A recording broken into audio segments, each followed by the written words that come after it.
I saw this book whenever it was announced in January or December, and I pre-ordered it because it has everything that I enjoy. Just expeditions, Roosevelts, mountains, and bears. And yeah, I'm a big zoo guy, so pandas are objects of incredible fascination for me. You're a big zoo guy? Oh, yeah. I thought we talked about this. No, we didn't. I know you're a big estate sale guy. Yeah. Randall's really into estate sales. Sorry, I've got I'm a Renaissance man. Yeah, he's into a lot of stuff. I didn't mean to interrupt. I knew about the estate sales, but I didn't know about the pandas. Well, you never know what trinkets you're going to find. Yeah. I was at a zoo this weekend. It was great.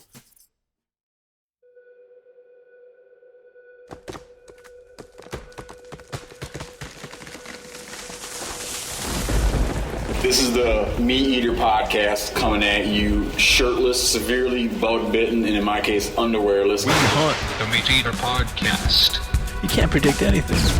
Brought to you by First Light. When I'm hunting, I need gear that won't quit. First Light builds no compromise gear that keeps me in the field longer. No shortcuts, just gear that works. Check it out at firstlight.com. That's FIRSTLITE.com.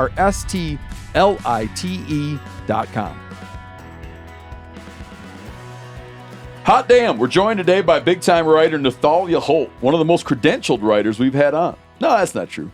Among the most, like a writer. I think David Gran is going to have some words about that. I'm not sure that's true, but I'm really excited to be here. Among the writers. Oh, that's very Among kind. the big-time writer. You know what I mean? Here's what I'm trying to say.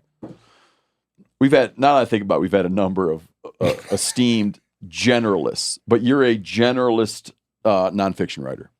Well, I've got the PhD, so I think that gives me a little credibility in there. But yeah, you've had some big writers on this show, and I'm pretty excited to be part of it. On the lower rung of the top, no, I'm joking. Yeah, that's me. Among the most bottom shelf. Yeah, of among the big our writers. prestigious writers we've had on the show, our generalist nonfiction writers that we've had on the show, Nathalia Holt is here, and her new book is The Beast in the Clouds. And get this is what we're going to talk about today.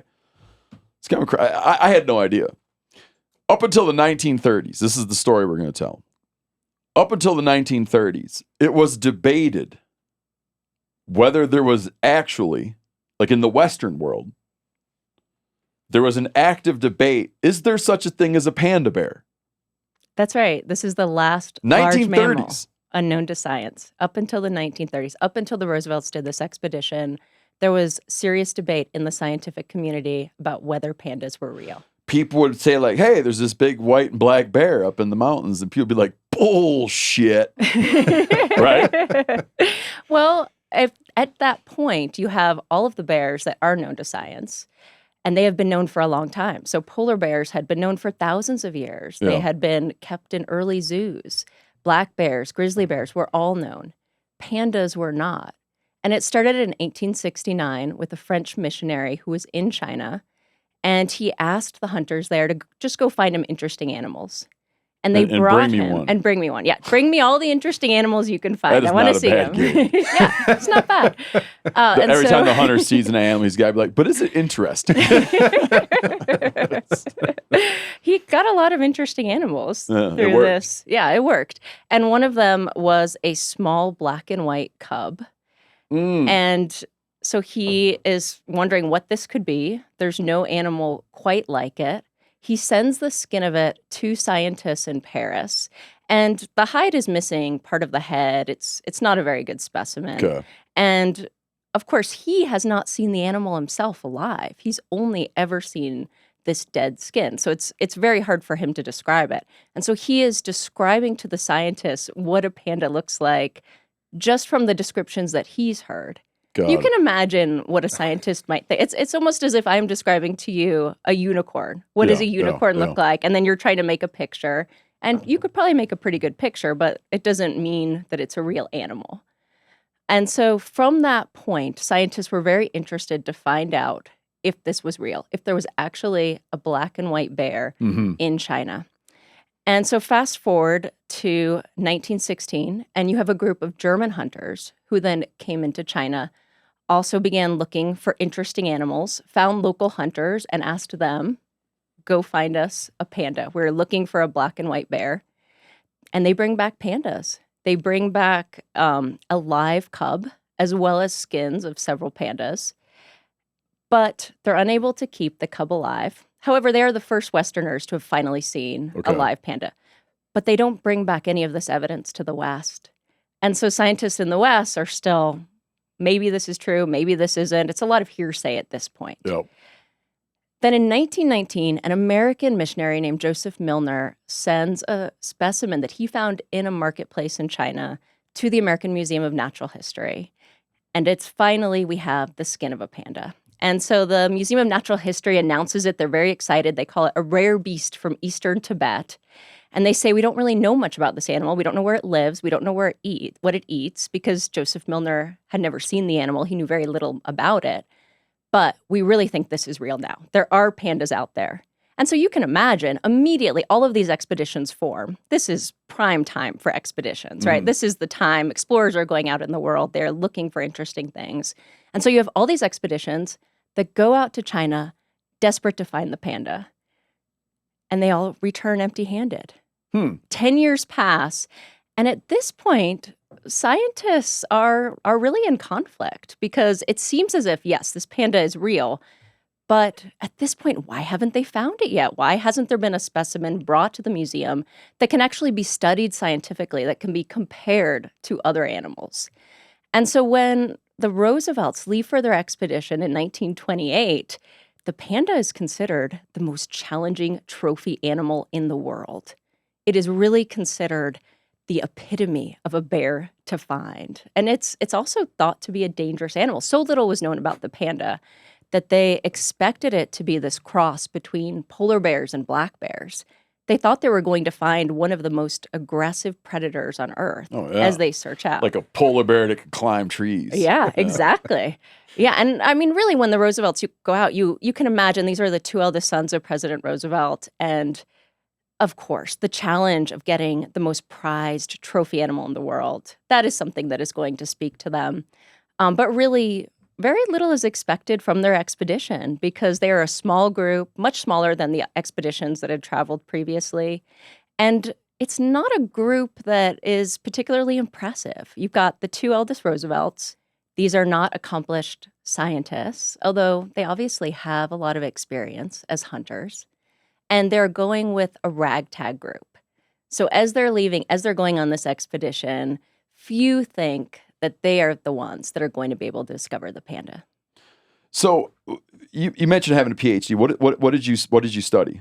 I have a PhD in molecular biology, and I've done field work in a lot of really interesting places, in Alaska, in redwood trees, in South Africa. So I'm able to bring some of that experience of doing science in the field to this book, and it does help. It helps kind of give me some of that background. And you are Nathalia Holt, PhD. You're a New York Times bestselling author. So Beast in the Clouds, which you're here to talk about today. Past books, Wise Gals, Rise of the Rocket Girls, The Queens of Animation, and the book Cured. You've written for New York Times, Wall Street Journal, Los Angeles Times, The Atlantic, Slate, Popular Science, PBS, and Time. And a former fellow at the Reagan, what is that? It's the Reagan Institute, so it's a science group that's a part of Harvard, MGH, and MIT in Boston. Okay, she is a former fellow at the, I would read that Reagan, because we know how Reagan's spelled. I know. I understand. At It's the someone's Reagan name. Institute, like, it's one of the things we learned from Reagan, how to spell Reagan. The Reagan Institute of MGH, which is? The Massachusetts General Hospital. Oh, okay. MIT, the alma mater of Ted Kaczynski. Nice. No, he was a teacher there. And Harvard University. And you live in Pacific Grove, California. I do, yeah. Okay. So we're going to pick up this story. And I got my first question coming out of this when we pick the story back up is we got to go back up because I need to know what kind of a dad was Roosevelt. So let's stew on that a minute. Yeah, it's an important question. Before we embark them on this journey of trying to shoot or collect a panda bear against all odds, I need to know, was Roosevelt like an absentee father? That you stew on that a minute. Okay. But first, we have our Christmas tour coming up. The 2025 live tour. We're calling it the Christmas tour. It's all in the South. Mm-hmm. It's all in the South, and it's the Christmas tour. So my first idea is that we would make a poster where it's like the old spaghetti Western posters, like Good, the Bad, and the Ugly. But it'd be Santa Clauses and elves with bandoliers and pistols, like the spaghetti Westerns. Mm-hmm. That was my first vision. Then Randall and I got sidetracked talking about an idea where we were dressed as Yankee soldiers. And it was the North's coming again. Yeah. Or Randall wanted to do the tour. He wanted to do the tour of the South along the path of Sherman's March. Wow. And I said that to you in confidence. And and it's like, And it was going to be the tour MeatEater march poster to the was going to be sea. the Yankees. The tour poster is going to be the Yankees are coming again. But we checked with a couple Southerners. Who felt away. Well, Hunter Spencer. We called Hunter Spencer. It's the first call I made. I was like, Hunter, if we brand this as like the Yankees are coming again, he thought it's a little too soon. He thinks it's a little too soon. Oh my god. So maybe in 100 years, what's in 100 years? The 2125. If this is the 20 yeah, when they're just 25 doing tour, the 2125 when they're just doing holograms of us. Right. tour. Well, no, we'll just need to bring Steve back like the Dire Wolves. In the century, maybe we'll do the Yankees are coming. But instead, we're just branding it more as something that everyone can get on board with. Well, that most people can get on board with, which is the Christmas tour. But I do want you to know, I don't want any people, I don't want to discourage people of other faiths, but we're calling it the Christmas tour. Mm-hmm. The Christmas tour is coming. Not the Yankees. It's in the South. It's in the South, but it's not like a bunch of Yankees from up north, though. We're bringing Clay. Yeah, Clay will be there. He's from Arkansas. Uh-huh. There'll be a little twang Like on the stage. South-ish. Yeah. Southish. He's coming. We could have done it like that. Since Clay's from the South and Brent's from the South, Mm-hmm. we could have had it be like the reconciliation tour. And the poster would be Yankees and Confederates. It would look like the paintings of Appomattox. Yeah. where we're- Yankees and Confederates with our arms around each other, and we call it the reconciliation tour. And it'd be that Yankees and Arkansas people are coming to your town.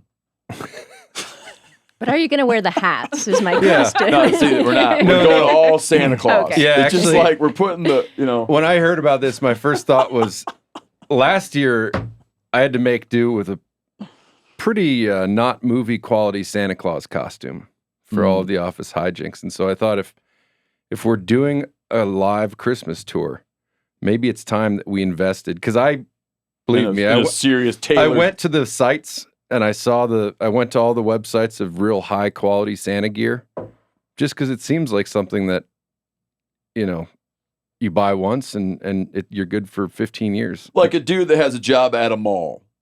Yeah. Yeah, he's wearing a legit Like I suit. looked into the different styles of belts. A lot of them are actually overalls underneath the jacket, the different trim styles, and then to say nothing of the wigs and beards.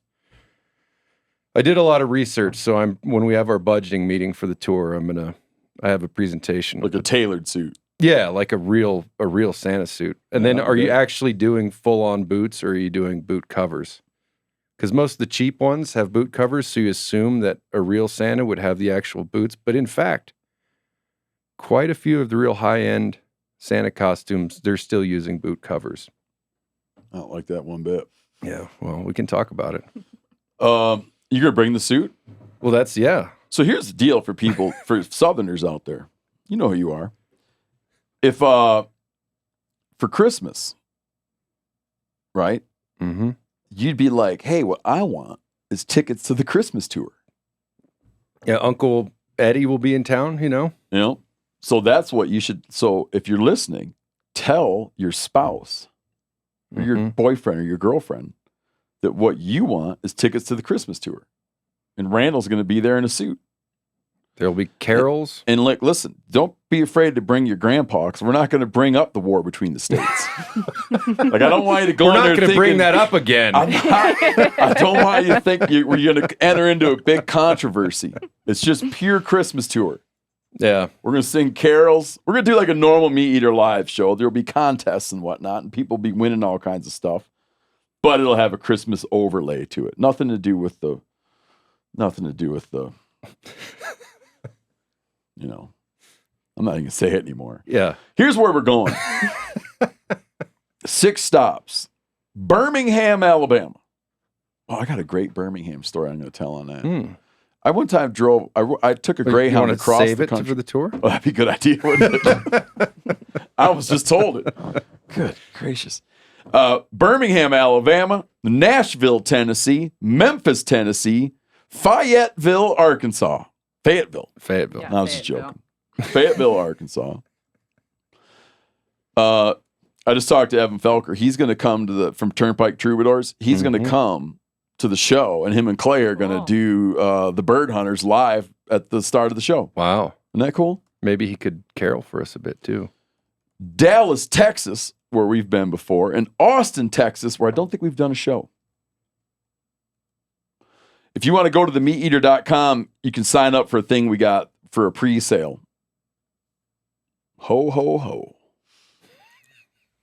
And a rebel yell. Ho, ho, ho, and a rebel yell. Coming to the South. Good gracious. I was going to tell a big story about having a hard hat because Randall's like, I'm not going to tell that. Probably get it back into Panda Bears, but Yeah. Randall's under pressure to get all your things from growing up out of your mom's house, and she wondered if you still wanted your hard hat Yeah, that and a crossbow. and a K-bar knife. Yeah. But never mind that. What kind of dad was Roosevelt? Was he mean? Like, he couldn't have been around much. You're wrong about that, actually. Really? He Yeah. was an incredibly caring, affectionate father. He was the kind of dad who got down on the floor, played with his kids. He, even when he was gone, and he was gone for long stretches of time, he would write his kids these long letters. He would tell them how much he loved them. He would draw little pictures for them in his letters.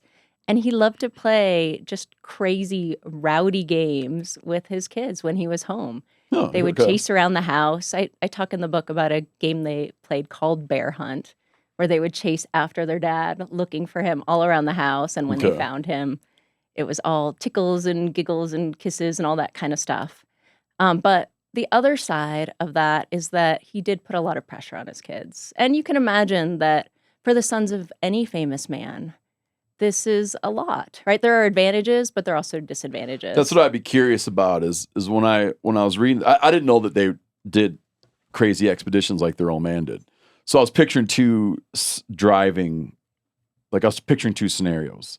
Scenario one, they have a great relationship with their dad. The stuff he does is cool. He introduced them to doing cool stuff, and they just want to continue along because they admire that lifestyle. Or scenario two is they never got his love. And the one way that they could try to like get his attention is to mirror his adventurous activities and go have a big discovery and finally get dad to be like, hey, good job, Kermit. It's a little bit of both because obviously he loved his kids Okay. very passionately. He was very affectionate with them, but he put a lot of pressure on them. So Ted, the eldest son, had a nervous breakdown when he was 10 years old. And the doctor told Teddy Roosevelt, this is because of the pressure you're putting on him. It's too much. At what age? 10. He has. I don't know what that looks like, a 10-year-old nervous breakdown. I mean, you can imagine that it's not easy to be the son of Teddy Roosevelt. yeah. This is a larger-than-life figure. And he is very concerned about his sons being strong. He says repeatedly in letters that he's worried that Kermit is going to be a weakling. And He says that to who? His he's- buddies? Yeah, he says it to family members and to friends. And he talks about this with Kermit as well. And he and Kermit obviously have a close relationship. They go on several expeditions together. So Uh-huh. they go in 1909. They go to Africa where Kermit is able to hunt an elephant. He's able to get a calf that's right now in the American Museum of Natural History. Okay. And then after Teddy Roosevelt loses the election in 1912, they go on a River of Doubt expedition. And of course, that one is told so beautifully in Candace Millard's book, River of Doubt, where it is a perilous expedition. It's one that Teddy Roosevelt almost dies in. And so you see how close their relationship was and how important it was to the two eldest sons to really carry on in their father's footsteps. And it wasn't easy for them to do that in other aspects of their life. So Ted, for example, wanted to be a politician like his father. That was his goal. That was his dream. Mhm. And before this expedition happens where they go for the Panda, those dreams are completely scattered. There's no way he's going to be able to do that. Because of his own limitations or because of his popularity? So because he was involved in the Teapot Dome scandal. So he was Assistant Secretary of the Navy, which is a position that his father had held as well before becoming president. Mhm. And during that time, it was found out that the government was giving oil leases preferentially by taking bribes. I've heard of this, but I have no Yeah. idea what it is. Yeah. The so, Teapot Dome scandal. yeah. Sort of like in the way back of my head, there's like I feel like you've heard of that. This is My a few brain's- years Yeah. ago. So, it's been a The while. Teapot Dome scandal. Yes. Okay. And so after that, even though Ted was not convicted of any crime, he Okay. was implicated in this. And He so, got canceled. And yeah, he got canceled. In fact, you even have Eleanor Roosevelt campaigning against him in a giant teapot costume. What? It's brutal. I mean, that's So the your family got to The fight. family, yeah. So that's FDR and Eleanor, where there was a feud between them. So Yep. they're distant cousins. And Is it there's true this- that the one side? Is it true that the one side was that Theodore's clan was Roosevelt, and that the Franklin clan was Roosevelt? Have you ever heard this before? I have. Is that not true? Or- I don't think so. I think it's just the way that people from different areas pronounce the name. So it's like Roosevelt across the board. yeah, Okay, got it. yeah. And so And then which in this story you're telling, which one? Just so people are kind of aware, this is like foreshadowing. Which of his two boys ends up killing himself? that's Kermit. Okay, he ends up killing himself, and Yeah. he's the one rolled up in Teapot Dome. No, that's actually the eldest brother Got it. that is rolled up in that. And Okay. it's it's interesting to me because what we see is that Teddy Roosevelt often went on expeditions during difficult points in his life. So when he lost the election and he went to the River of Doubt, when he lost his mother and his wife, he went to the Dakotas. And you really see his sons following in those footsteps, deciding to go on this expedition during a difficult time for them. So Ted was politically obliterated, is the way his wife put it. And Kermit was having many issues. He was just not a successful businessman. He was Okay. having a lot of difficulties. He was having problems with his family too. So both of them were at a point in their lives where they were ready to escape. They were ready to go do something different. Mhm. And going into the woods, going on hunting expeditions was always a big part of their lives. So how did they get? They got their finger on the pulse of the world, I guess, when it comes to exploration and wildlife discoveries. But how does the panda mystery or the panda controversy, like, how does it land in their lap? Like how do they become the recipients of this and be like, hey, we'll be the ones that go find it, It's luck, honestly, Okay. because at that point, you have 10 years of expeditions that have gone out and have not been able to find the panda. The Roosevelts are able to get funding from the Field Museum. And because of that, they're able to go do this expedition. And honestly, the museum is not expecting them to come back with the panda, but they're thinking they'll find other animals. Okay. And they do. They find many other animals besides the panda on this expedition. And at this point in time, how many pandas are alive? It's hard to say. So the best estimate we have is somewhere in the 2,000 range. So there's not a lot of pandas. At that point, At there's only that point. 2,000 Oh, wow. pandas? Yes, pandas have always been fairly rare. Huh. And they're only found in a few very small parts of China. So even in China, the panda was not well known. And it makes sense when you think about how divided China was at that point too, because this is a country that is very territorial. So you have many different cultures, many independent kingdoms, and in the places where the panda lived, it's remote mountains, and people there did not have a lot of roads and did not have a lot of contact with the Chinese, and they themselves did not consider themselves Chinese.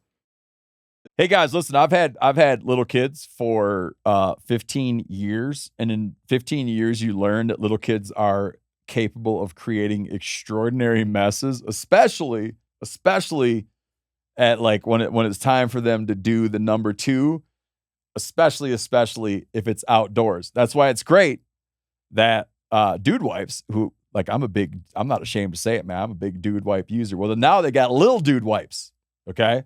So little dude wipes are like for when little butts make big messes, gentle enough for little cheeks, strong enough for those toddler streaks. They can be, your kids can be the first generation that has never had to suffer the agony of dry TP. They got wet, extra large, flushable wipes. Okay. They're alcohol and chemical free. It's the same size as an extra large dude wipe that a dude would use, but different flavors, right? You can even get bubble gum flavor, like not flavor, not going to eat it, like bubblegum odor, fragrance, right? Also got fragrance-free little dude wipes, and they're 100% plant-based natural fibers. So, help keep the planet healthy for your little dude. Available exclusively at Walmart nationwide. This is like deep. I won't judge if you don't know the answer to this. Let's say you go back. Let's say we went back 10,000 years or whatever the hell. Was it at a time? Was there 1 million pandas? Do you know what I mean? Let's say you went back to whatever marker. Does it seem like they were being forced into some kind of bottleneck at this point, or was it just that somehow they managed to exist as an always very limited animal? So the panda went through some big evolutionary changes. And so at one point, we think the panda was found in other continents, even in Europe. There's evidence of early pandas, but they look so different than we think of them today. Okay. And then the panda changed. It adapted to its environment. They are one of only a few species in carnivora that are herbivores. And so they developed a unique thumb that's perfect for grasping bamboo. Their teeth changed, so they went to this herbivore diet. And all of those changes led them to being very linked to these mountainous bamboo forests that are only found in certain parts of the world. So if you laid out a hunk of, I don't know, man, like you lay out like a hunk of meat hanging there, is he gonna, I'll eat that? Or is he just gonna not eat it? Panda's not going to eat a hunk of meat. He's not going to eat it. No. Yeah, it's not going to work. But if you looked at earlier ancestors to the panda, you have omnivores that were eating meat at that time. But that's way back. So even if they can get it, my question was more like, is it just that they were confined to a certain area, and so in that area, what they had to eat that was bamboo, or was it that that was what they were specialists, like that's what they consumed? They are highly adapted to consume bamboo. They're not scavengers like black bears. They're very different than other members of the bear family. And I think, when you really think about it, they are pretty special. They're very rare for being a bear. So perhaps it's not crazy that the Roosevelts weren't expecting them to be like that. They really thought they would be predators. And it sort of makes sense when you think about all the other members of the bear family in comparison.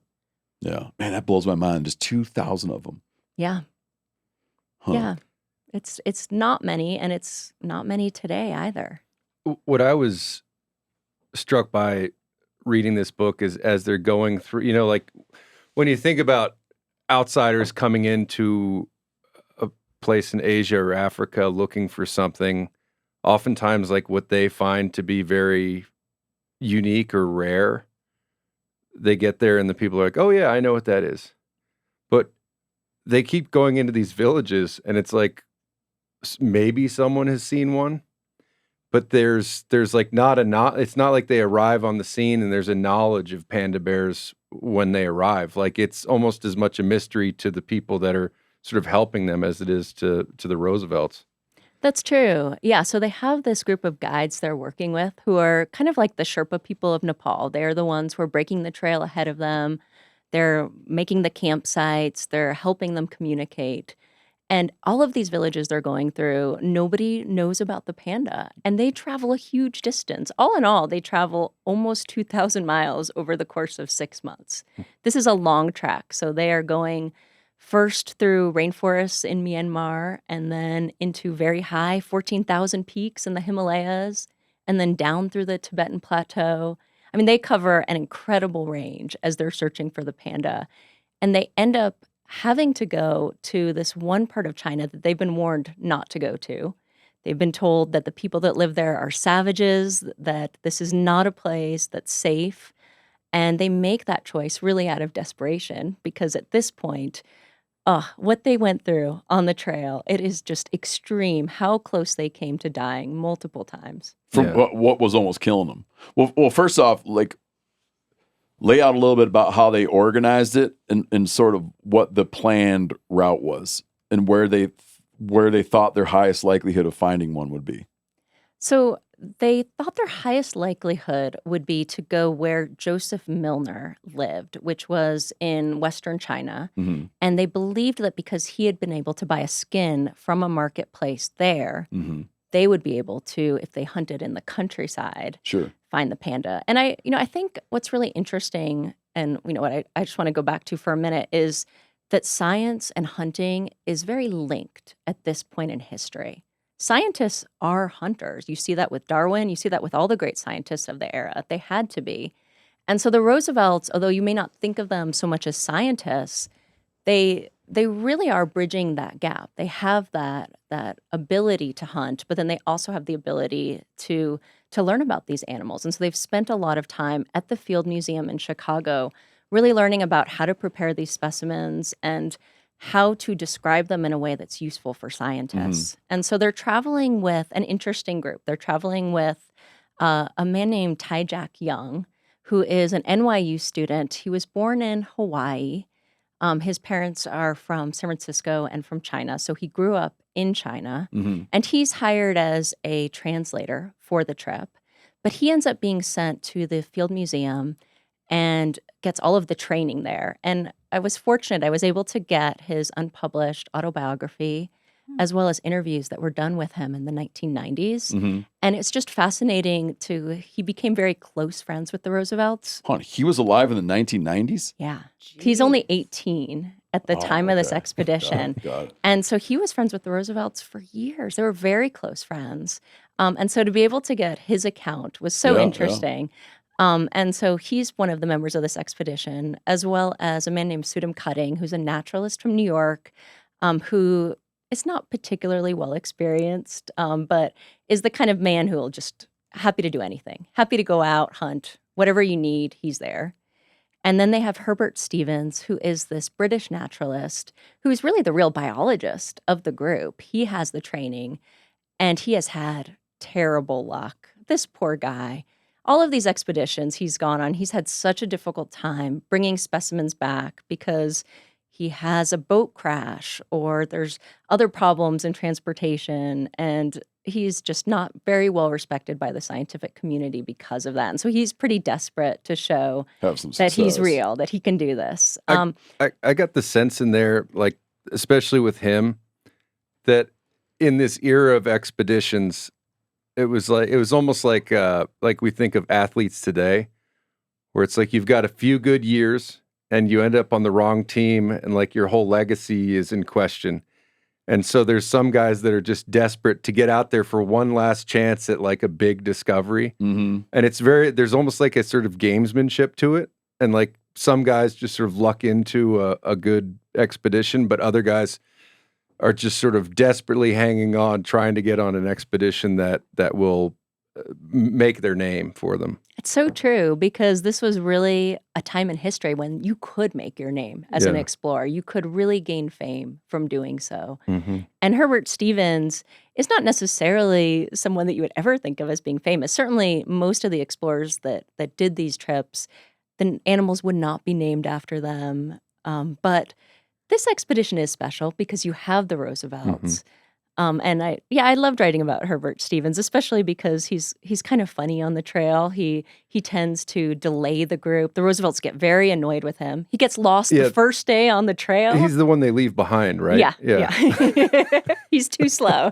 In terms of hitting the right expedition, just an interesting thing about that is in our podcast, The American West, with the historian Dan Flores, he talks about that, like Jefferson launched 2 expeditions. He had a northern one, the Corps of Discovery or Lewis and Clark expedition, and he had a southern one, which gets going and they get intercepted by the Spanish and sent home. So if you're thinking like who got lucky, who didn't get lucky, no one's even heard of the one in the South. So true. Yeah. It's just like you could have been like, what one's going to be a greater chance of boosting my career? And you wind up being like Lewis and Clark. Or the dude I can't think of, who was supposed to do the same thing in the South. Freeman and Custis. Yeah. Yeah. Yeah. Lost to time, dude. Like, no one cares. No one's heard of the guy, Yeah, certainly nobody would have put money on the Roosevelts for this expedition. In fact, they didn't even tell their close friends that they were going after the Panda. And how long were they fixing to go for?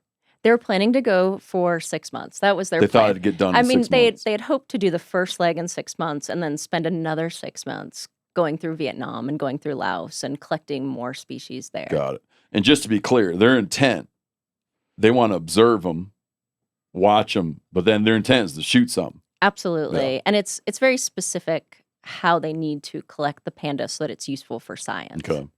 So they take off from where? So they take off from, well, technically the trip starts, of course, in New York, but they end up going through Myanmar into the western side of China, into Yunnan. And so they're going through a trail where this is on foot. This is on foot. So they have mules that carry a lot of their supplies, and there's a lot of problems with mules throughout the book, unfortunately. But yeah, they're going on foot. So these are all places where there are no roads for cars. It's just trails. Huh. So even like, I just can't. I wish I understood it better. That I would picture at that point in time. I mean, we're into the 20th century. I would picture at that point in time, like you'd get trains and you'd kind of get within striking distance of your objective. It's just too remote. Yeah. This area they're going to. You Yeah. know, they're sort of straddling this border between Tibet and China. Yep. A lot of times they don't even know which country they're in. Yeah. There's also a civil war going on. That's kind of a problem for them throughout Okay. the book. Yeah. So in 1927, you have the civil war that started in China between the nationalist government and the Communist Party. And so that's raging around them at the see. same time, Yeah. too. And that probably cuts off certain avenues of approach. It does, although the parts they're going to, there simply are not roads. And so it's interesting throughout the book because as they describe the trail, and by the way, it was so much fun just to go through the Roosevelt's field journals and how they describe things. And they took pictures and videos on the trail as well, which is pretty cool. And some of those pictures are of the other people traveling the trail. And a lot of them are moving these giant packs of tea because there are no roads. There's no other way to bring goods to this Got part it. of China except on the backs of people. Okay. Yeah. I wish I had a map of the planet Earth. Phil, can you pull up a picture of Myanmar and China? I'm just Yeah, trying to it'll trail There is a here. little It'll take a map sec. in the book too, if you want to, if that helps. It's Yeah, kind I of want right in the people to front see there. what we're talking about here. Myanmar, what is Myanmar? So it's Burma yeah, at Burma, the time. Yeah, Burma Yeah. at the time.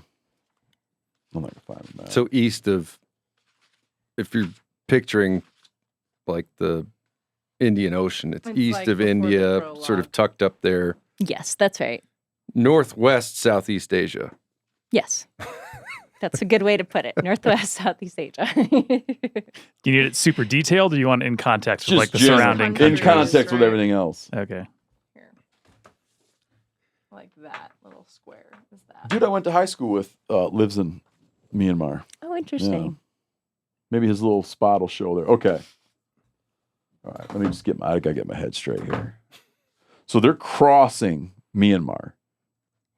Yes. So they're going from, there's kind of this, it's called the Bauma route through Burma, and then they're going into Yunnan, and they call it sort of the back door into China. Yeah. And then from there, they're moving north up through Sichuan, and then more into central China, and then they eventually end up coming back around through Vietnam.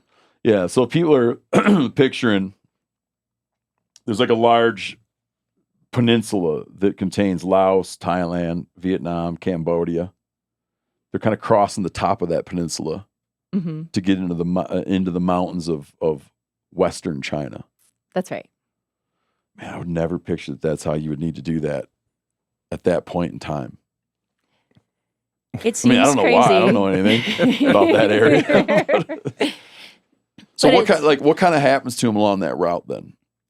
So I mean, they may gotta be having adventures left and right. they do. Yeah. Yes. So they are able to collect an incredible amount of animals on this trip. First of all, they are able to collect 5,000 bird skins, 2,000 small mammals, 40 large mammals. I mean, that's a damn good hunting trip right Yeah, that's there. a huge collection. Yeah, and so they are collecting all of these interesting species. They find 19 new species on the trail, but they're also interacting with a plethora of cultures.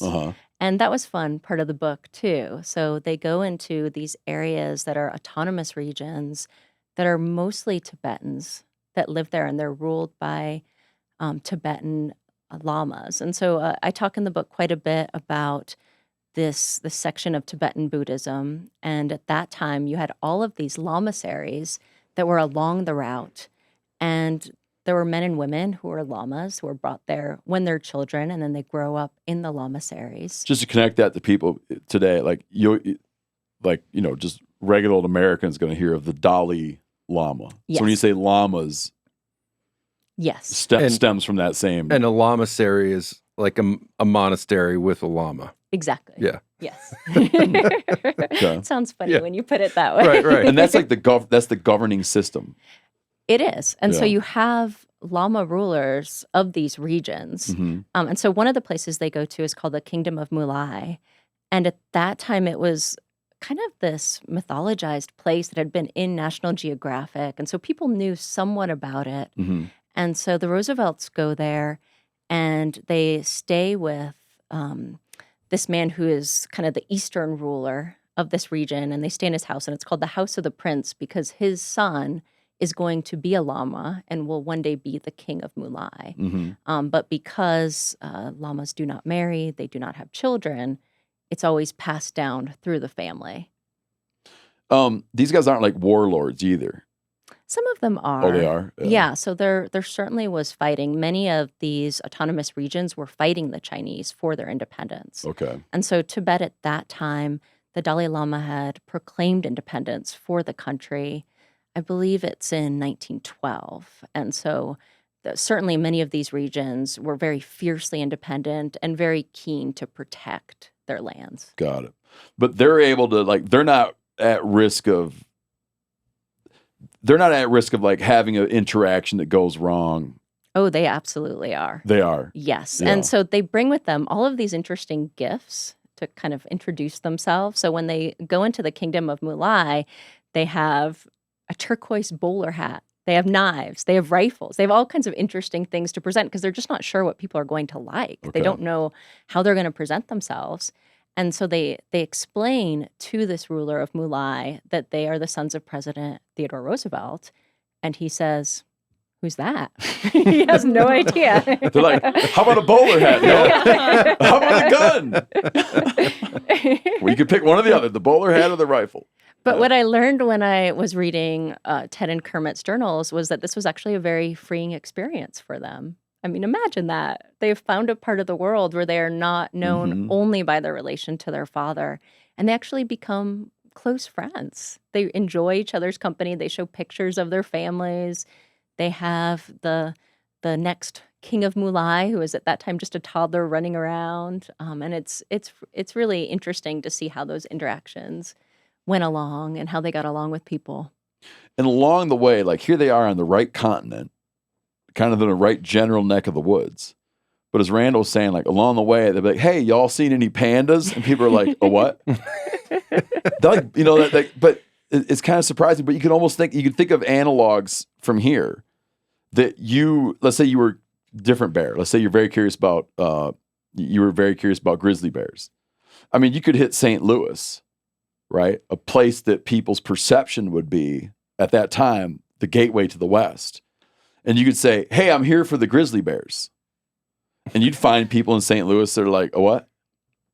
Yeah, that's a great like, analogy. It wouldn't be at That's a all great way to look shocking. at It'd it. be earlier. It'd be 50 years earlier. But like, of course, they'd be like, "I don't know." And then you would describe it. You would try to say, "Hey, this is what they look like," and people just Yeah, No they'd be idea. like, "Yeah, it kind of rings a bell, but I don't know." You know, whatever. You could picture that, or you make it into interior Alaska, and you're like, "I'm curious about the polar bears." Yeah, And in that's a the good interior, they're like, "I have no idea what you're talking about. You're close, but you're not." You know? Exactly. Yeah.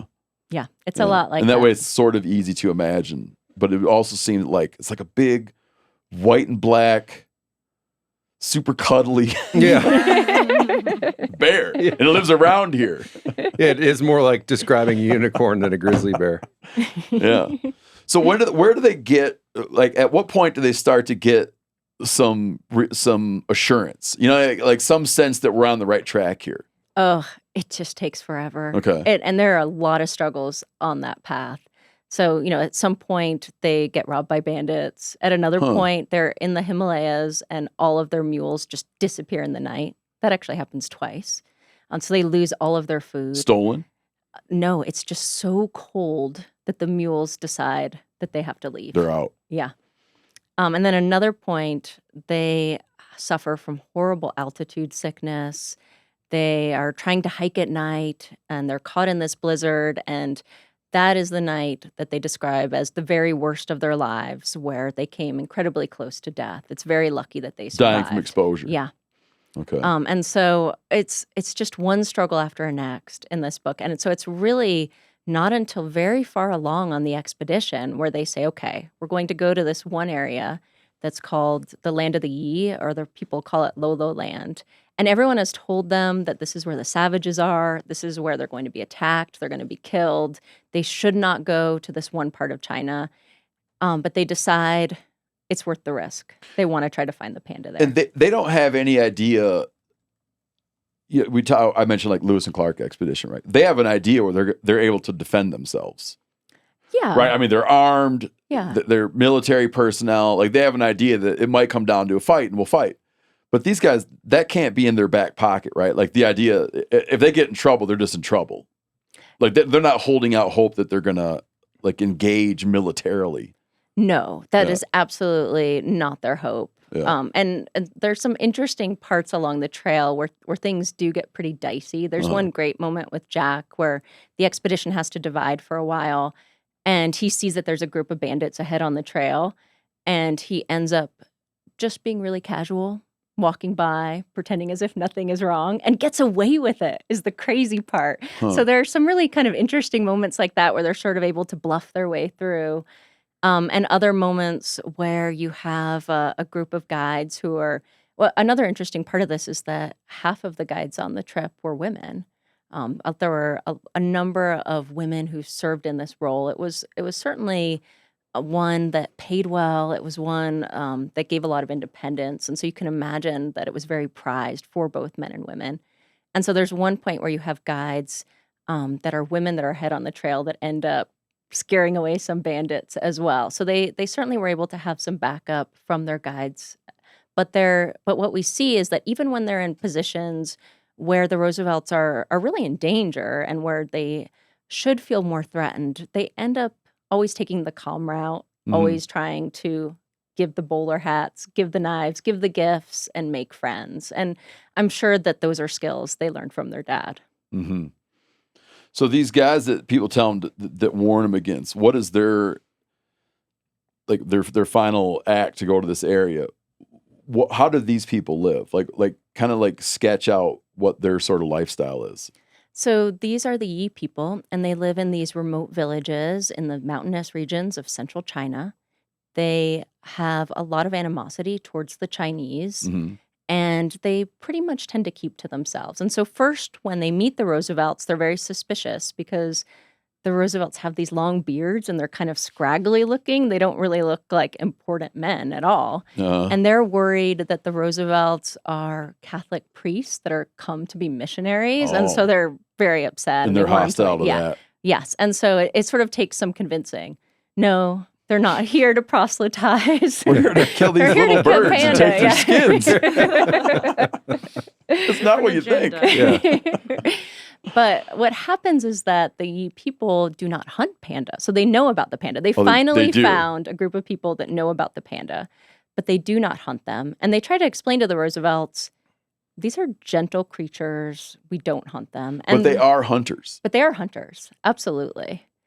And they've made, like, even though they've come to some kind of cultural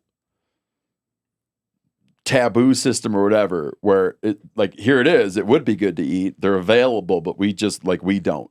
Yes. And the Roosevelts are pretty skeptical because they think, well, why wouldn't you? These skins are so rare. You can find them absolutely nowhere. You would make so much money if you sold them. And so they don't really understand it. And I think it's one of those things where if you know what a panda is like, then it makes a little bit more sense, right? But they don't know. It's hard for them to even comprehend the panda as a gentle creature. And so after a lot of convincing, the Yi people agree to bring the Roosevelts on a hunt with them. And the reason for this is that they really don't think they're going to find a panda because even for them, it's difficult to find one. Oh, I see. It's Okay. very rare for them to even encounter them. I mean, they can count on one hand how many times they have seen them.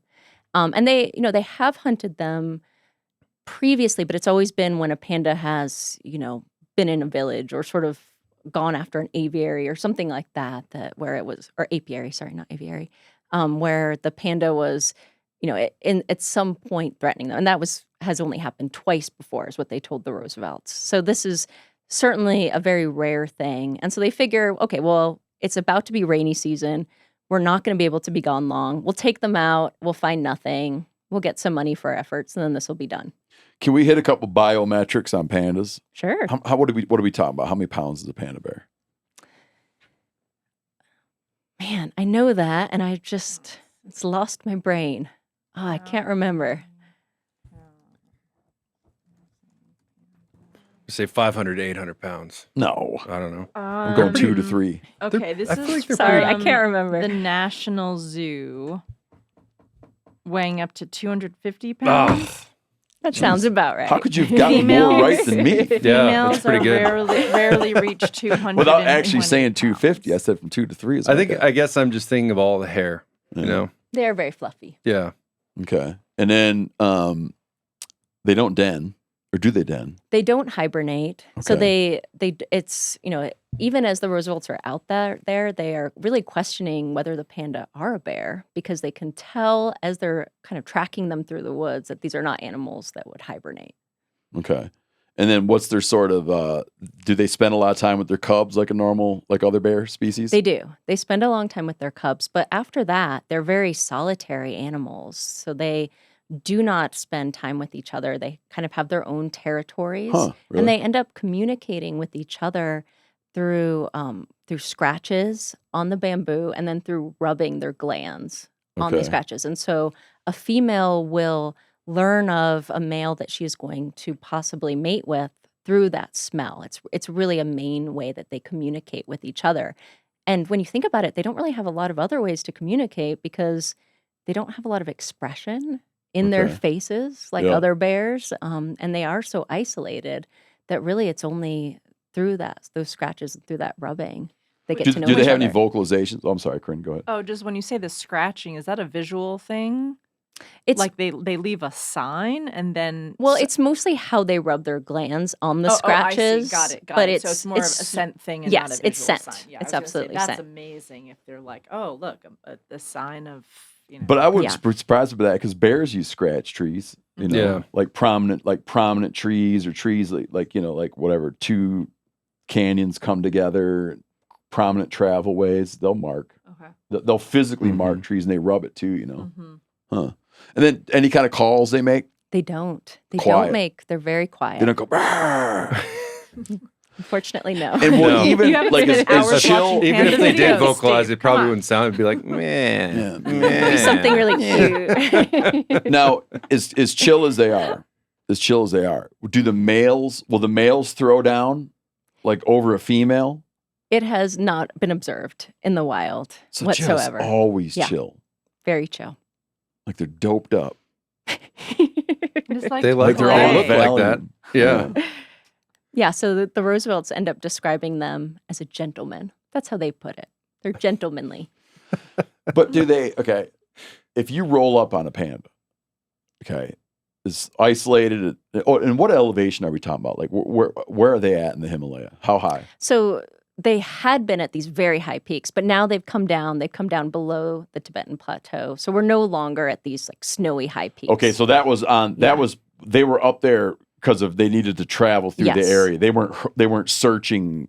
I mean, they were still searching because they Okay. weren't Yeah. sure where the panda was. I mean, they have like no idea where to look. I see. That's what I thought was really fascinating about the whole arc of the journey.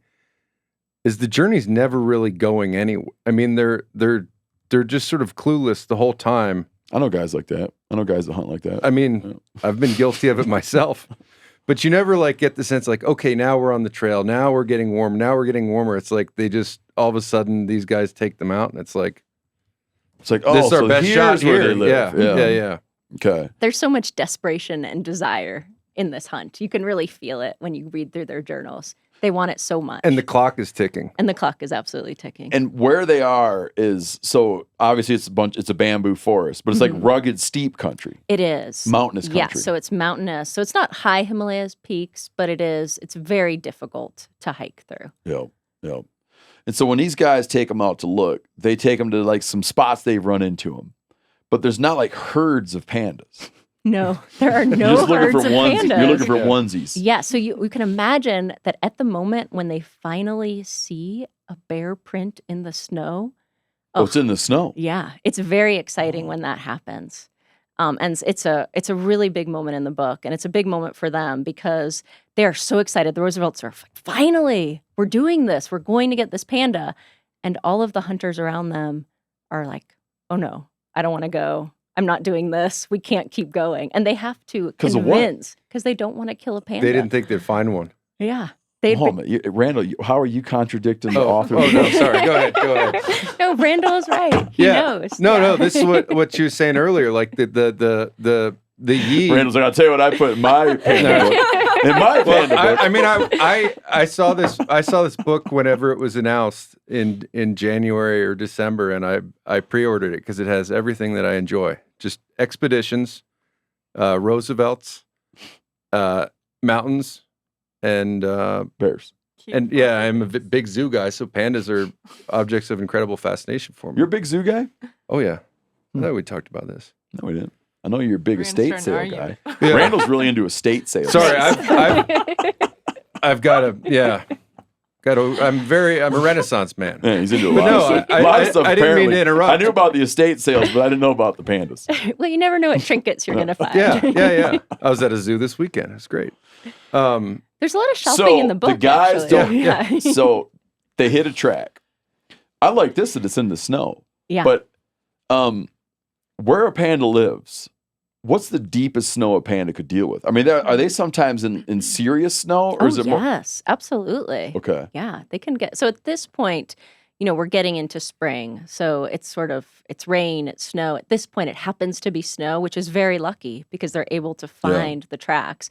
And in fact, the whole time they're following these tracks, the sun starts coming out and they're very anxious that the trail is just going to disappear. I got you. So, but in peak winter, a panda is not hibernating, It's but not is hanging hibernating. out in potentially serious snow, Isn't that interesting? eating his bamboo. Yeah.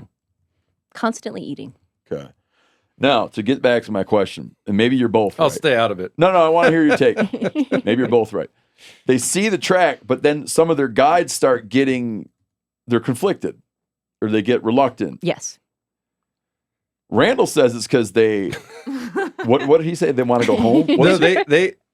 I mean, my understanding is that they agreed to take the Roosevelts out, thinking that they would not actually have to go through with the thing. Yeah. They're like, we'll just march these guys around for a couple days, collect our paychecks, and then these guys will go because, like, there's no chance we're actually going to hit a track. My co-author is right. So when they hit a track, they're like, maybe we. All right. Yeah. See, they're like, I read the book. At that point, they're like, we shouldn't have taken them to where they actually are.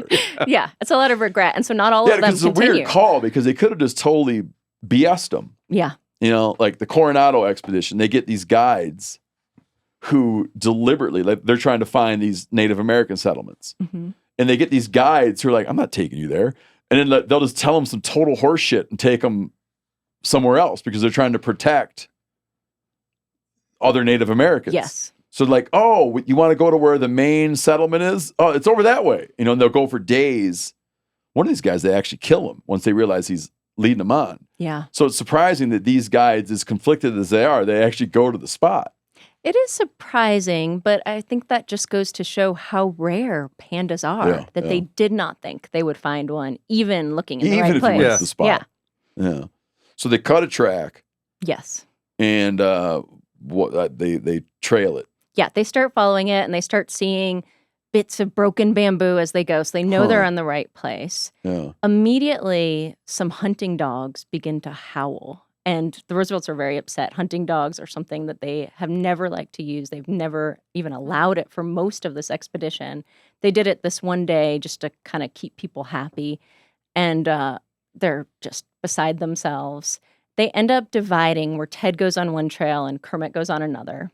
And so Kermit is now... Can you back up to the hunting dog issue? Yeah. What don't they like about it? They feel it's counterproductive?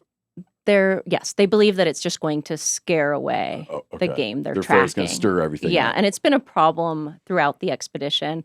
And it's really interesting because for a lot of these scientific expeditions, the hunters that got the game were not the scientists. They were local hunters that were used to get these animals. But the Roosevelts do not believe in that. They believe that they're the ones that should be getting these animals. And I mean, that really makes sense. Like they're the ones that pull the trigger. Yeah. Okay. Yeah, they're the ones that will really want to do the work. Yeah.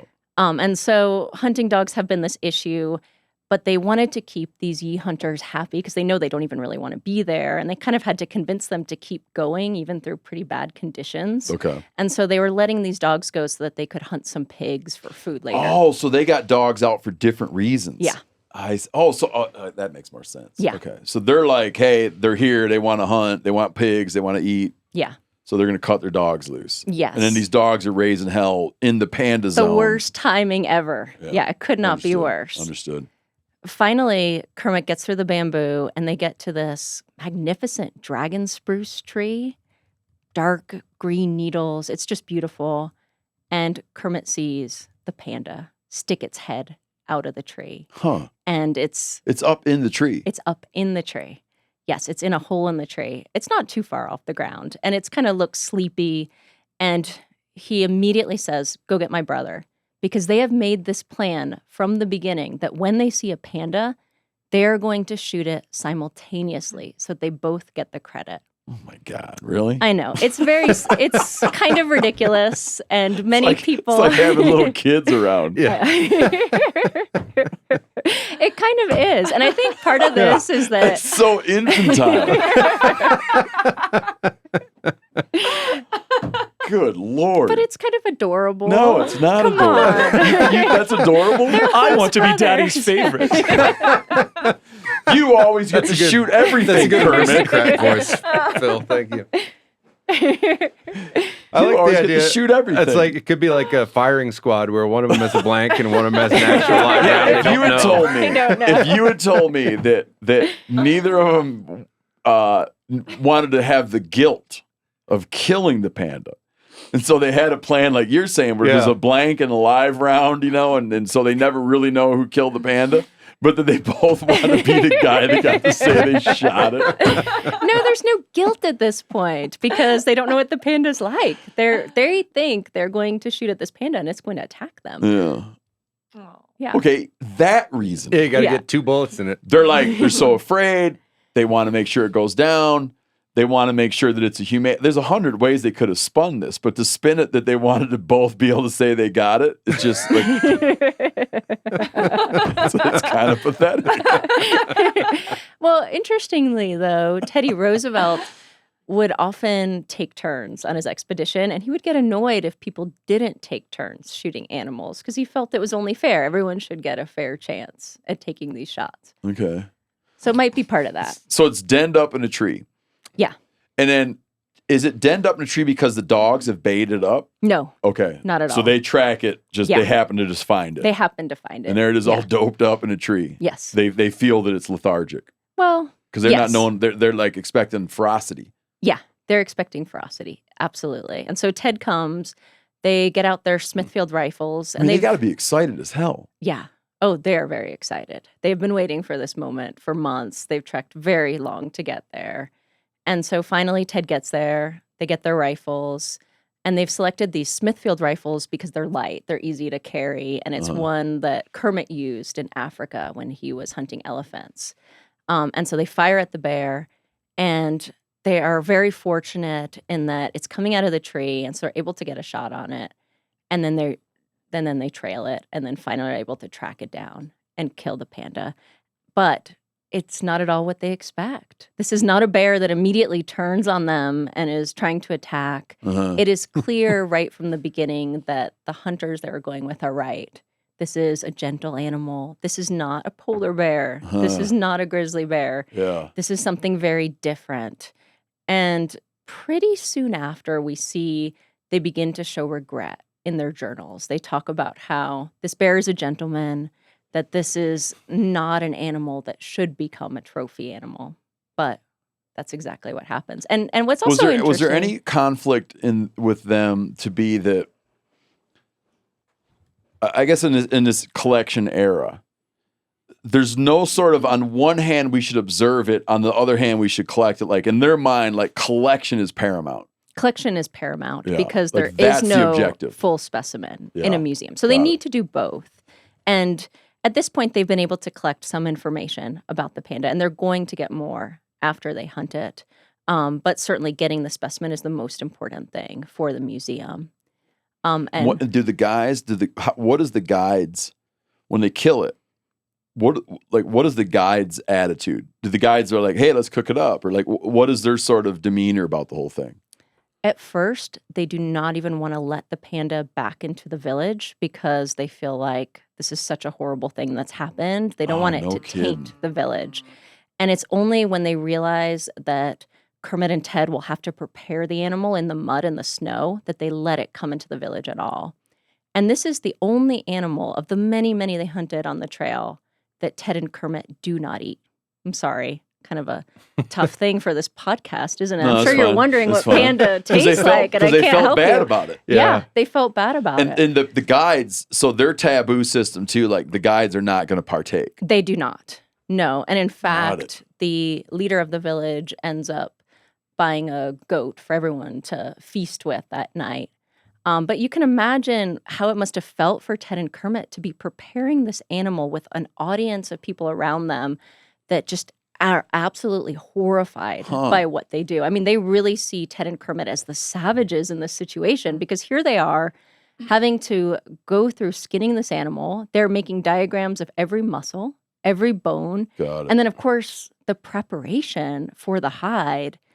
It's pretty intense for anyone to watch, but you can imagine how the Yi people must have felt watching this happen to an animal that they felt was sacred and gentle and that they Yeah. didn't hunt. Try to think of a parallel. I don't know. For us? Yeah, it'd be like if nowadays someone's like, I need to get a bald eagle. I'm trying to, like, you know what I mean? Like a golden something that- retriever. Yeah, something that would just be like, Yeah. where Yeah. people are like, man, I don't even want to Yeah. be nothing to do with this, Yeah. man. Yeah. Yeah, it's hard to think of a parallel. I'm sure Horses? there's some. I A lot of think people have it. I think a dog, maybe. Yeah, I don't know. yeah. I mean, you just don't even want to see it. I mean, you No. can't imagine anyone doing this to a panda today, right? No. Nobody would do this. But immediately after the Roosevelt expedition, as soon as people learn that they have been successful and where the pandas are, suddenly this is the hunting trophy to get. All of these expeditions Among come who? among big game hunters in the U.S. I didn't know that. You can't see that happening. It's Well, this I could rare see animal. I could see it happening if they had come back with a different approach. But if they came back like, no, it's like it eats bamboo, it's real chill. The local people think you're horrible if you mess with it. You're not it's not like there's no like sort of like hero function But nobody's where the listening to herders that are yet. glad. Yeah. You know, the herders are like celebrating that you've gotten rid of this thing that gives them pain. It's like rare animal. Yeah, it's just like it's a little surprising. It's been so many decades of trying to find this animal, of trying to show that it's real, that as soon as there's evidence, yes, it's real, and this is where you can find it, it's immediate. Hunters want to go and get this animal. And in addition, you have a number of Americans that want to go and capture live pandas for zoos That in the makes U.S. sense. But I'm curious what the Yi people think of this trend. But let's back up a minute. So they get their specimen. Do they go on to have more interactions? Are they able to find more animals, different demographics, or is it kind of a one and done? They're only able to find that one animal. Okay. That's it. But they are able to spend some time in the area and sort of document exactly what diet the panda has, what its territory is. And then, of course, they spend a long time being able to prepare the hide, take the bones. They need every part But they don't can. lay eyes on another one. They do not. God, Just it's the hard one. to believe, man. Huh. That's it. Yeah. There you go. Yeah, so it's just hard to think of other things that you'd go that are other like at other species that you'd go and like really find one and then spend time in the area and have it not be that you got into like a pocket of them. Yeah. Or whatever, right? You know what I mean? No, that's it. Like if you went and found a Yeah. gorilla, you're going to find a troop, you know, or whatever. But yeah, Mhm. just that you'd come, get one, hang around, and just that was it. Just some loner. That was it. Yeah, and it makes sense when we understand panda Yeah. biology today Yeah. because they are so isolated. And of course, Ted and Kermit received many offers to go back and hunt panda again. I mean, they With were recreational successful. hunters. Yes, with recreational hunters and even with museums because, you know, Chicago wasn't going to be the only one. Every museum wanted to have their own group of pandas to show. But they refused. They would not go back. They would not hunt panda again. And in fact, their lives took a very different turn after the panda hunt. I want you to tell that because I want you to get to how the one of them kills himself. The other guy died young too. He did, yeah. But with the Yi people you spoke about, do they this habitat area, this area they're at, is it sort of like uncontested that is their homeland? That they are the governing, like the Yi people? Is it like that they are the governing body there? Absolutely, at that time, yes. So when they come back and all of a sudden it creates kind of a gold rush where people want to go collect this, you know, like a hunter collector who's not affiliated with a museum wants one for his personal collection. Is it even possible that you would do it outside of the authority of these people? Do you know what I mean? Like that you can just kind of go to this area and hang out and shoot this thing they don't want to get shot and not need to worry about how they're going to react to that? Yeah, it's a good question because there is a lot of angst, even when the Roosevelts are there, about what they're doing. Yeah. But there are no laws.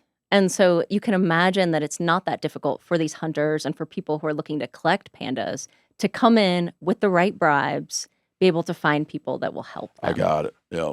Like some outcast or whatever is like, yeah, I'll do it. Yeah, exactly. I'll do it for the right amount of money. Yes. I see. How many, can you even take a guess, like in the next couple of decades or whatever, how many pandas enter private collections in the U.S. or private collections anywhere? It's hard for me to assess exactly what that number is. Certainly for museum collections, we know that there are dozens that Okay. came back for museums and that museums were really intent on getting as many animals of as many different ages as they could. And part of that is because the exhibits themselves were popular, but also because they wanted to do comparative biology to be able to really look at what the history of the panda was and how it fit in with other bears. And certainly the track record for bringing live animals to zoos in the United States is just atrocious during that era. You have all of these cubs that were brought back, and none of them survived very long because people just didn't know how to take care of them. For them. Presumably, the way to get the cubs is they'd go and just shoot a female and take the cubs. Yes, absolutely. Which then provided the benefit of also getting a skin that you could bring back. And they needed the cubs because that's really the only way you could smuggle it back to the U.S. They were, bringing this through the Chinese government, but not declaring that they actually had pandas. Okay, so even though they're in Tibet and there's like hostilities between the Tibetans and China, the kind of flow winds up being through. Yes, the flow winds up being a Chinese market. Yes, because they have to, as they take a boat back home, they have to do so through China. And what is if there's like a little bit of a taboo with the people that live there, if you get down into mainland, if you get down that mainland, if you get down into like places where there's Chinese authority, what is the attitude there to the panda? Because now it's funny that our perception is that it's this symbol of China. You get up to like Nixon and he like negotiates for it, right? And they bring this panda for the thing. It's like a symbol of China, but at that time it would have been a symbol of Tibet. At the time, it was just this brand new animal that had been described for many people or a symbol in China. of symbol of no one or whatever. Exactly. Yeah, I got you. It wasn't like a national. It wasn't like a point of national pride. It was not yet. Yeah. So it's interesting how that came to be. I mean, it's weird to think of the Roosevelts as being part of creating that, isn't it? But certainly China had some regulations about what animals you could take. And while there weren't any laws about panda cubs yet, the people that were smuggling the panda cubs out were declaring them as dogs that they were taking home. And it's fascinating, too, to just think about.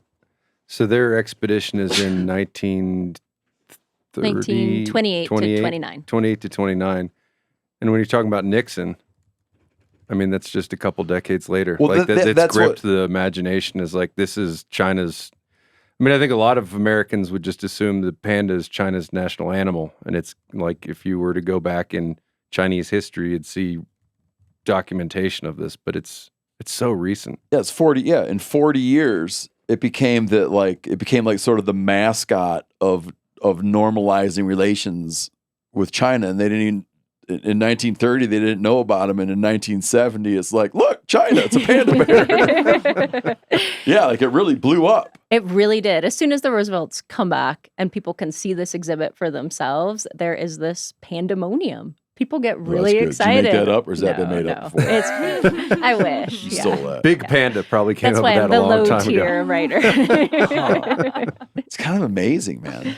Yeah, people were so excited about this animal that they really didn't even know existed before. And how could you not? Pandas are very cute. And it's that little rush, because here's the other thing is I know there were never many, but that little flurry of activity must have from a conservation perspective, it must be pretty destructive pretty immediately. Yes, immediately. They're so rare anyways, and now you're whittling away at something that lives at such low abundance. Yeah, and that's why Ted and Kermit became so passionate about protecting pandas afterwards, is because they knew how rare these bears really were. Yeah, if there's only 2,000 of them and like 200 museums want one and a few hundred collectors want one, you're talking about, you're removing a significant percentage of the global population. Yeah. Yeah. So for them, it became very disturbing what happened. They did not expect that it would blow up quite so big and that you would have so many people going out to kill pandas and to steal cubs. And so that's why they ended up making some big changes, especially with Kermit. You see him taking these roles in leadership in wildlife conservation that, obviously Teddy Roosevelt is such a leader in conservation and what he did. So certainly the brothers were following in his footsteps. But you see Kermit doing some interesting things. For instance, he went on an expedition to the Galapagos where instead of going out and taking animals as they had before, they now were trying to study them, create a breeding program for Galapagos tortoises. Okay. So he really changes his perspective of how he goes out and does expeditions from then on. It's no longer the same. And in addition, he ends up becoming very passionate about creating laws to protect pandas. So he becomes vice president with the New York Zoological Society, and then becomes president of the Audubon Society, where Okay. he works very closely with Chinese officials to create laws to protect pandas. And we see even Ted as well becomes pretty upset with what's happened. It becomes so atrocious how many cubs are being stolen from China and that die shortly after. You know, in our world, you know what they call this? Spot burning. He's a spot burner. Well, I sort of had the thought when they're talking about the Yi people coming out, it's like your buddy wants to go hunting with you and he really wants you to take him to one of your spots, and you go to one of the bad spots, and then a big buck walks up. Yep. And you're like, oh, this really wasn't how I imagined this happening. We should really turn around and go back. He has the guilt. He comes in the conservation movement. But what age are these guys when they do what age are they in 1930, and how long do they live? The brothers. Yeah. So they are in their 40s during this expedition. okay. And then they both died during World War II. So Ted was 56 years old when he was the only general to land with the first wave of troops on D-Day in Normandy. And he's very famous for getting up on that beach and saying, "We'll start the war right from here." He was this real hero of that moment. Many people did not think that he would survive that day. And he was hiding a heart condition. And so he ends up dying just a few days later from that. Hold on. He lands on day one, D-Day. Yes. Yeah. The Your only fifth Dies of general a to heart do condition so. a couple days later. Yes. At 50-something years old. 56, Yeah. yeah. And receives the Medal of Honor posthumously for his actions on D-Day. Really? Yeah. Oh shit! I didn't know that. Yeah, both brothers served in both World War I and World War II. And both got involved in World War II very early before the U.S. got involved. Well, how is he at the time of this expedition? He's not in the military. No, he's not. Yeah. So he enrolls somehow in his 40s, advances to a generalship. Well, I mean, he had a few connections Yeah. to get there. It's a different model of But military. he's Yeah. in a command. He's in a command position. Yeah. By 1944. Yes, he is. Yeah. I mean, he had also served in World War I, Mhm. and so he was certainly Also, He had- okay, so he had he was. also been This involved was kind in- of sandwiched between the two experiences. yes, and the he expedition, yeah. had a big role in Operation Torch. So he did have quite a few years of leadership during World War II before he died. Dies of a heart condition. Yeah. Yeah, he'd been hiding it from his doctors. He didn't want anyone to know. Because he thought they'd pull him from service. Yes, exactly. You'd almost think that he'd been pulled from doing anything risky just from a PR standpoint. Hmm. Do you know what I mean? Yeah. Like there'd be like a high profile, right? Like a high profile fatality that the Army wouldn't want. Yeah, I mean, you that might the have- Army might not want in some way, you know. I can see why you would think that, but the Roosevelts were certainly very passionate about serving in the military. Uh-huh. It was really part of their heritage, and even during World War I, you have their younger brother Quentin who died. You know. So the one dies from the heart condition Mm-hmm. toward the end of World War II. Yes. And then the other brother, what comes to him? So he had died earlier in 1943. So he was also involved in World War II. He served in several different places in the Middle East and in Europe. But he was struggling. He had become an alcoholic, Uh-huh. and he was not receiving great treatment for that. And so they sent him to a fort in Alaska, Fort Richardson, Oh, yeah. and he ended up killing himself there. That's where? Mm-hmm. Yeah. Really? Yeah, he was talking to a buddy of his, and he said, this buddy was like, "Oh, what are you doing tonight?" And they were chatting a little bit, and his buddy said, "Oh, I'm gonna go to sleep." And Kermit says, "I wish I could sleep." Fuck, he killed himself in Fort Richardson, Alaska? Mm-hmm. Yes, he did. Yeah, it's such a sad story. How did he this kill is- himself? A gunshot. Do you know what kind of gun? I don't. I'm sorry. Where did he shoot himself? Do you know?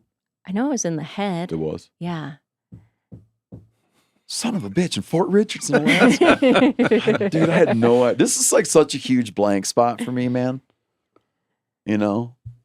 Like these two, the pandas, it's like somehow I just have missed all this. Like, Yeah, it's an interesting These little brothers, bit of you know what I mean? history. Yeah. They haven't been written about much, and I do feel like it's important to give these brothers their due Sure. because they really did they really furthered their father's mission of combining conservation and hunting. It was something they were very passionate about. And this expedition was incredibly successful at the time. And certainly the after effects were not what they expected. The consequences are not what they thought would happen. But what you really see is both brothers who felt passionate about protecting the panda and were always cared about conservation. yeah. What year did their old man die? He died in 1919. Okay. And they were what age then? So let me In their think about 30s. that. So Yeah, they normal- would yeah, have normal been. adult They were age. both in World War I when they received a telegram that said the old lion has died. Was how the telegram put it, to let them know their dad had died. And they had to be like, that must be referring to our father. I have a terrible feeling this refers to our father, but I can't confirm. The old lion. I'm trying to make a joke about that in the bear hunt game that they played, but Yeah. Be like, dude, are they talking about dad? yeah, If so, that's terrible. The old lion. I didn't realize Dad got a lion. They had known it was coming. He was definitely weaker. Ever since the River of Doubt, that just weakened him. Yeah, And he was never yeah. the same after that expedition. And he must have been 70 something then. Yeah, he was I think getting up born in there. Wow, what a. the Yeah. 50s. Now, did these brothers have kids? They did. Yeah, and actually I've been in contact with a number of members of the Because family there's a Kermit, now. right? Like, did one of the kids? Yeah. Okay. I mean, they all have the same name. They're all Ted. They're all Kermit. They're all Eleanor. It's just the same names over and over again. But it's been interesting to talk to family members today because they still have photographs and artifacts from this trip. Is that right? Yeah, it's pretty cool. Man, what a wild story. Yeah, I just can't believe how, like Theodore Roosevelt he's inescapable. Yeah. Do you know what I mean? All the exploits and the timelines. And then just like these boys, it's just, I just hadn't like heard about this stuff. One of the sort of strange things that occurred to me when I was doing my when I was in grad school, because all the Boone and Crockett Club records are at the University of Montana. So I was reading a little bit about the Boone and Crockett Club in the post-war era. And I mean, there's like a real crisis of confidence, it seems, just when you're reading things, because all of the founding generation dies in, like in the teens and 20s and 30s, and then they have these sons, and there's a lot of members of the club are sons, like Charles Sheldon's son, Billy Sheldon. It's like sons carrying on their father's legacies and also wondering how they push things forward and make names for themselves. And yeah, it's really fascinating when you think about, because I feel like oftentimes we think about conservation, especially as like these moments. Yeah. Like there's this moment of the Boone and Crockett Club and the sort of progressive movement, this early conservation model, and then there's this, like the 1930s, right, or 1920s, 1930s, when you have but there's continuity between all those, and as we know today, just from people that we interact with, like in the conservation world, like it often is a family tradition, and like this filled in a lot of blank spots for me because, like, you hear about Teddy Jr. and Kermit, but it's really, I've never had someone sort of put a face on them for me. So it was really, that's what I found really fascinating. Yeah, they're interesting men, and it's just fascinating to me the friendships they continued after the expedition and how they supported Jack in his dreams. He wanted to become a scientist. He wanted to do an expedition of his own, and they both helped to fund that.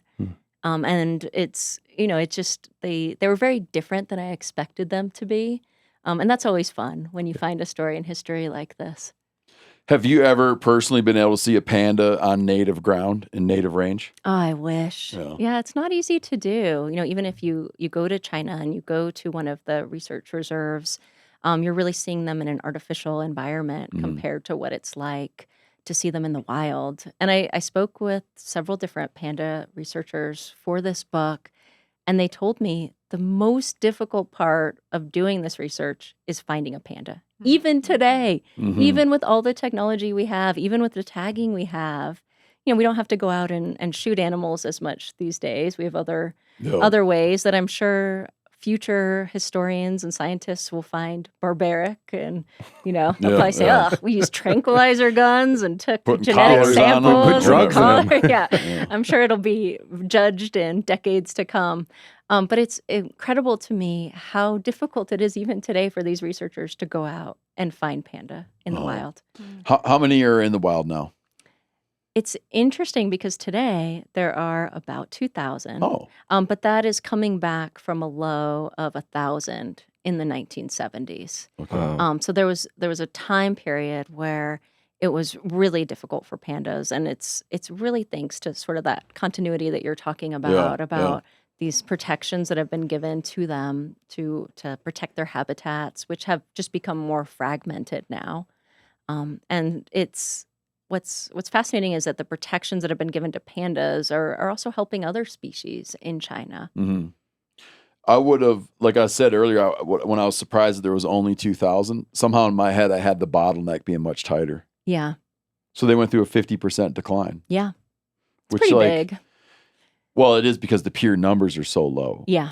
But like you normally these imperiled species, the bottleneck is much tighter than a 50% reduction, but you're usually talking about like 1 million animals. And, but to take, you only got 2,000, you whittle it down to 1,000. I just would have, if you'd said it at one point, there was 40 of them, I'd have been like, that sounds like my perception, my completely uneducated, ignorant idea of what happened. I would have guessed it was less. Oh, it's nice I can make up numbers here like that. Yeah. It's just funny to me because they're, it's when you're a little kid in the 80s or early 90s and you like hear about endangered animals, right? Like the panda's one of the poster children for that. But I've, spent most of my life thinking about animals, and panda's just one that's always sort of out here as like an other. Like I can't picture them in the wild. I can't, like you don't see like footage on a nature documentary of a panda doing things. Like for whatever reason, they're very unique, just sort of in my imagination. And like, I guess in sort of the cultural imagination, like it's a very strange animal when you just think about, what do you know about pandas? What do you associate with pandas? Yeah, I don't know. And then it starts to make sense when you realize how rare they are and how recently they were discovered. You want to know the biggest problem for them from a PR standpoint? Is if they were like bad mofos and always scratching people up, then people would know about them. I think the chillness works against them for PR. Do you follow me? Yeah. Do you know what I mean? Like I'm kind of on a leopard kick right now. I've never seen, I did see a leopard. I saw a leopard in the wild. I'm on like a little bit of a leopard kick. One of the things that fuels a leopard kick is learning about just how like effortlessly they dust people off when they put their mind to it. And so it creates that, like that ferocity is respected from far. Do you know what I mean? Like, like you go to a lot of people like, name a jellyfish. They'll be like, the box jelly. Well, why is that? Because it kills people. Yeah. Do you know what I'm saying? Like the snakes, the bad killing snakes are the snakes that people have a high level of awareness about. Yeah. Yeah, I think you might be right, because even when it comes to breeding, they're just too chill. Yeah. They would do so much better if there's just a little fire in there. Yeah. If it was like, and I'm not trying to advise them or anything, but just like people, the word would have, your perception of it would be different. There's one animal that in 1929 could have just taken one swipe and changed the whole trajectory of the species. If he'd have been like, if he'd have thought, I'm going to come down out of this tree and I'm killing these two Roosevelt boys. Yeah, then you would have heard of this way sooner. The story would not have been buried for as long. Yeah. but they just killed like a little teddy bear, man. You know the teddy bear story. Is that in the book? It is in the book. Yeah, it's a good hard story. one not to tell, dude. Yeah. It's a hard one not to tell. So what's your next book going to be about? Do you know yet? I don't know yet, but I really enjoyed getting to talk about animals and nature and expeditions like this. It's fun. I got a hot tip for you. Oh, tell me. I don't know if I should tell you it now. Oh, then come What if on. other people learn about the hot tip? Okay, I'll tell you. How quick are you at turning out a book? Not very Because a lot of quick. people are going to hear this tip. Here's a hot tip. Bradbury. It's good. Yeah. So there's this botanist, okay? And right around 1810, there's this botanist. He wants to go explore the American West and take botany samples. He's like, one of his observations is about the honeybees aren't native. Mhm. So looking at like how honeybees moved across the country. But he goes out and has all these crazy adventures collecting plants. And he's got this assistant with him. They get to the end of their expedition, and Bradbury is he's going to do some other little side trip. But he sends his lackey home with all the samples. He then delays his timing a little bit and gets kind of rolled up in the New Madrid. You know when the New Madrid earthquake, when the rivers ran backwards, No. like the Mississippi ran backward. Okay. It was all tied into like Tecumseh. Okay. There's a huge isostatic rebound earthquake. Causes all this decimation, is tied up in all this crazy shit. Then he's still trying to get home, and the War of 1812 breaks out. He's delayed so damn long. By the time he makes it back to England, his assistant has like written him off or whatever and has published the material on his own. Oh, that's tough. But if you like expeditions and everything, there's no like really good book that I'm aware of. There's no big full like balls out book on the Bradbury expedition and his whole crazy story. Yeah, it sounds really interesting. Yeah. We should probably cut that out. Yeah. Yeah. No, I mean, I think it's fascinating too that So you're going to write it. Yeah, I'll get on it right now. Okay. going back, I mean, like the age of expeditions, like oftentimes I think about them being so long ago, but the idea that this is taking place in the 20s and 30s, obviously like the River of Doubt, is one thing, but then the 20s, late 20s. And you also think about, like this sort of there's a lot of stuff going on in Asia at the time with like mountaineering and all that kind of stuff. Like it's just it's a really fascinating period in geography. It is, because at this point, nobody knows what the tallest mountain in the world is. Nobody knows the deepest part of the ocean. There's so much exploration still to come. Yeah. It's fascinating. Congratulations. Thank you. It's hard writing books. Yeah, it's not easy. This was pretty fun, though. I had such a good time going through all these letters and journals, and it's just so interesting. And there are just so many weird parts, too. Like the Roosevelts had such interesting reading material on the trail. They read Jane Austen and Jane Eyre. Yeah. All kinds of interesting novels you wouldn't necessarily expect them to be pulling out on the snowy Himalayas. How long did it take you to do the whole thing?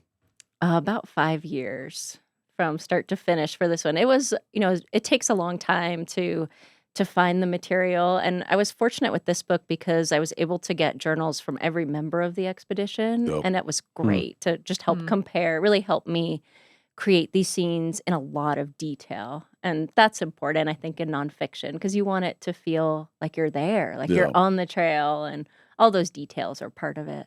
And you were doing magazine work during that time? Yeah. And I do some ghostwriting too, so I kind of For who? Wouldn't be very can't ghost-like if you told me. say. Yeah. Huh, really? Yeah, it's fun. I like ghostwriting because it's, there's no ego involved. You're just trying to write the best book you can. So it's kind of a fun thing to do. Huh. I Yeah. read that you studied Chinese for a number of years too. Was some of the source material in Mandarin that you were translating, or it was more oral with any interviews? Or? Yes. No, I studied Mandarin in college, and my grandfather lived in China for about a decade. And Oh, so I've interesting. traveled quite a bit in China with him. And so it was fun for me because I've always felt a connection with the country. And so to be able to see it through a really different lens of history, a completely different time period, into places that they just don't exist. Like this trail that I describe, it's not there today. You cannot find that trail. And so to be able to travel it, to really feel like you're there during that time period was just so fascinating. All right. Well, thanks for coming on. Thank you. I so appreciate it. Yeah. Again, Nathalia, everybody calls her Nat. That's me. Nat Holt, Nathalia Holt. The Beast in the Clouds, the Roosevelt Brothers' Deadly Quest to find the mythical giant panda. Is there like a lesser panda? Is there? Well, there's the red panda. Oh, okay. I've seen one of those. Yeah. Not in the wild. That is at one of Randall's zoos. The Beast in the Clouds. Check it out. And learn about all the subtle details that we didn't include today. Yeah, there's plenty in there. Because you really kind of like shot yourself in the foot on that one. Because you should have said you got to read it to find out if they get one. I kind of gave away the ending. I would have ended that. Spoilers. You know, they shot together. I would have ended your thing at like crack, crack, bang, bang, and then be like, you have to read the book to find out what happened. Let's go back. We'll just erase everything. Another cut here, Phil. Thanks, man. Appreciate you coming on. Yeah, thank you. When you finish that Bradbury book, come back. Oh, yeah. I got a lot of questions about that. I told you everything I know. So there's like some holes. There's some holes in my understanding. All right. Thank you. Thank you. Really appreciate it.